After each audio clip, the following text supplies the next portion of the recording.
Chapter 2. Protecting the Abuser. Why she doesn't leave. Most often, the victim is innocent because of being disabled by fear or the power or authority of the offender. Elder Richard G. Scott. I was at a law enforcement conference in the Dallas-Fort Worth area of Texas when I met Officer Garcia from Arizona. He had recently been assigned to work with victims of domestic violence and was seeking to understand the complex subject of victimology. Unlike criminology, which focuses on the behavior of the criminal, victimology involves the study of the victim. It looks at how the victim reacts or relates to the offender, how the victim deals with the psychological effects, and what those effects are, of the offense, and how the victim views the criminal justice system. Those in helping professions, like Officer Garcia, risk misunderstanding or disregarding half of the important insights into a case if they fail to combine the study of criminology with victimology.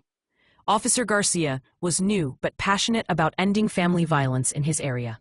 He explained to me that he had attempted many times to educate his colleagues about working with victims, but he was continually met with indifference from other officers. "Can I ask you something that may be offensive?" he asked me. "Absolutely," I assured him with enthusiasm.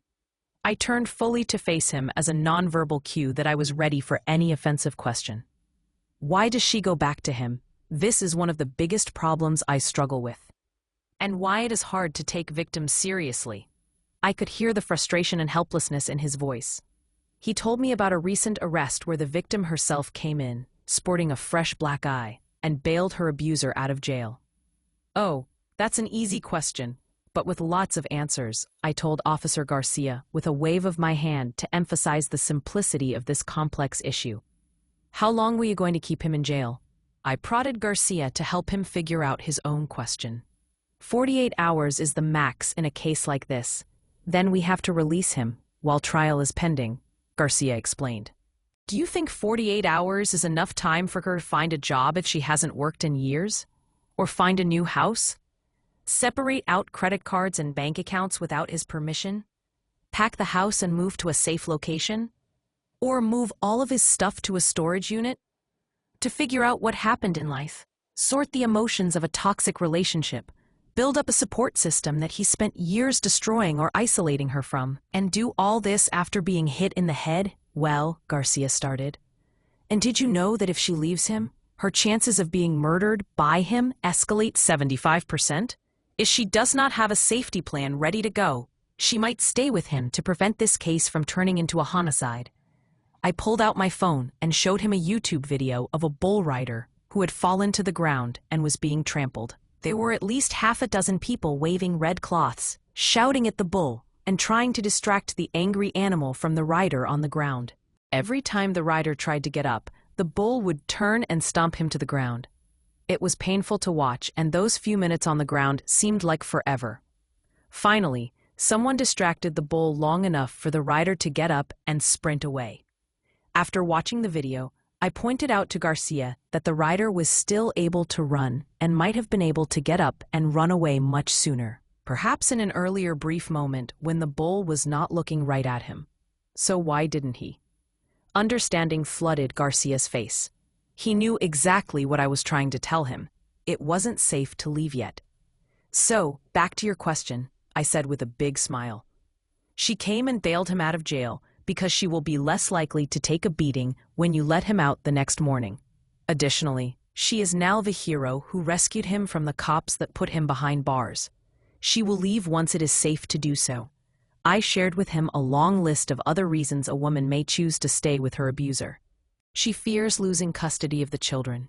Abusers often threaten to take custody of the children if the abused spouse leaves. She has no source of independent income, either because the abuser hasn't allowed her to have a job or because the abuser requires that any money she makes be given to him. She lacks medical independence. The victim may be on life-saving medication and need her husband's insurance. She can't afford to hire an attorney. She has nowhere to go. She has beloved pets the abuser has threatened to kill. And there may be no local emergency shelter or new apartment she can afford that will allow her to have pets. She is undocumented. If the victim is not a citizen of the United States, the abuser may have threatened to have her deported if she leaves. She still loves the abuser and hopes he will change. She's heard about women going through worse abuse and thinks, "Well, at least he doesn't hit me." Or, what's happening to me is not that bad. She may not believe she is being abused because she doesn't have a black eye or a broken arm. He's never hit her.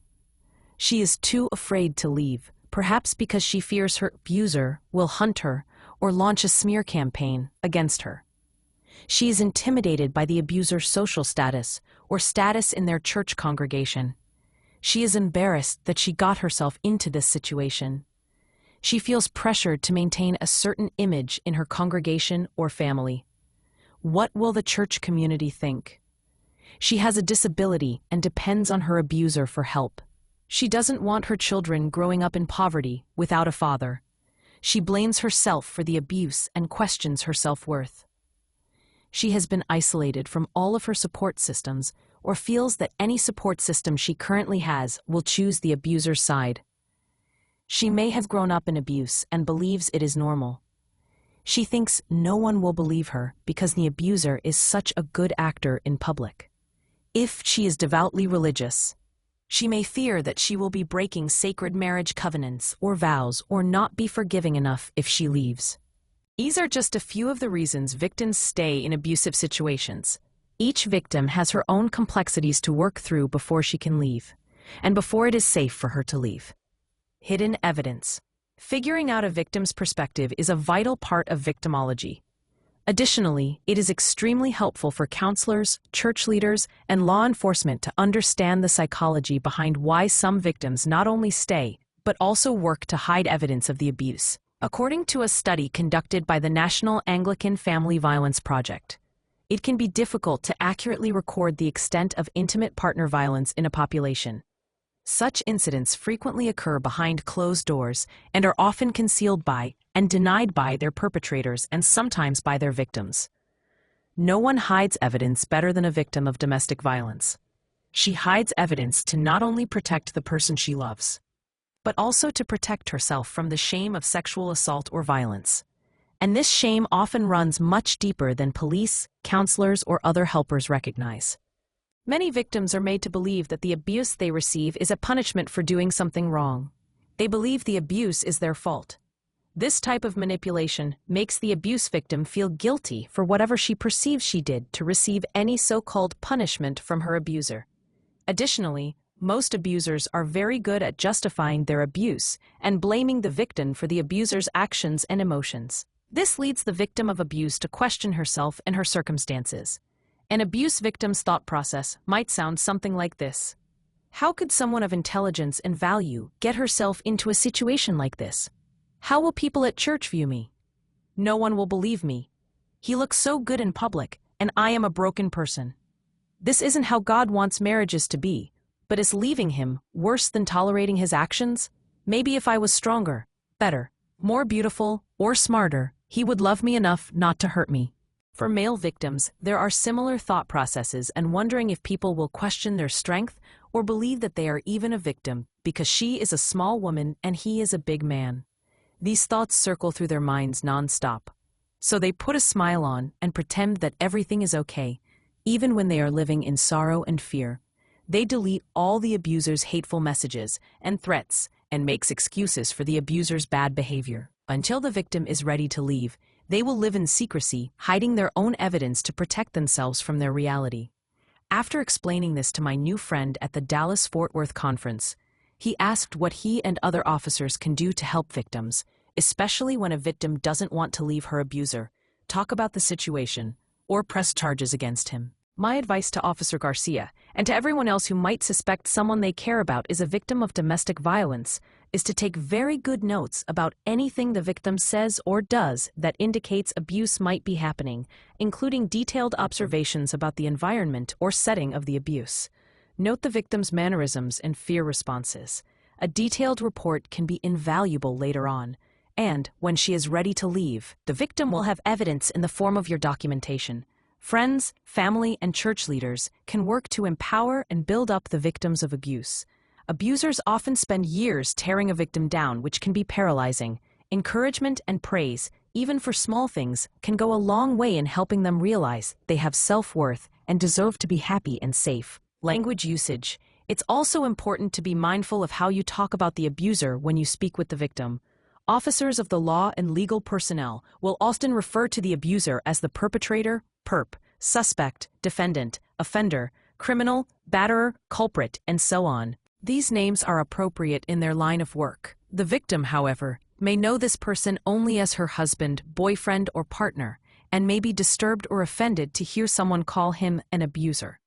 This is true even if she has sustained significant injury. When working with victims in crisis, I have found that it is helpful to refer to the abuser as the person who hurt you, to make processing easier. Lines of questioning may sound like this. Do you know where the person who hurt you is now? How long have you known the person who hurt you? Women who have left abusive relationships, who are enduring post-separation abuse, or who are co-parenting with an unhealthy parent are often triggered by references to the abuser. Hearing his name can induce panic attacks or other emotional reactions that cause a fight or flight response. Even using possessive language, such as your spouse or your abuser, can be triggering, as it reminds the victim that she is still linked to the abuser and does not allow for the release she desires. Often, the victim herself will stop referring to the abuser as my spouse or my partner. Some victims come up with other names for their abusers, most of which indicate feelings of anger toward him. While this can be cathartic, it is not indicative of full healing and peace. In group sessions and when working with individuals, my colleagues and I have found it helpful to refer to the abuser simply as Mr. X or someone from the past. It may seem like a small thing, but being mindful of the way you speak with a victim of abuse can make a world of difference.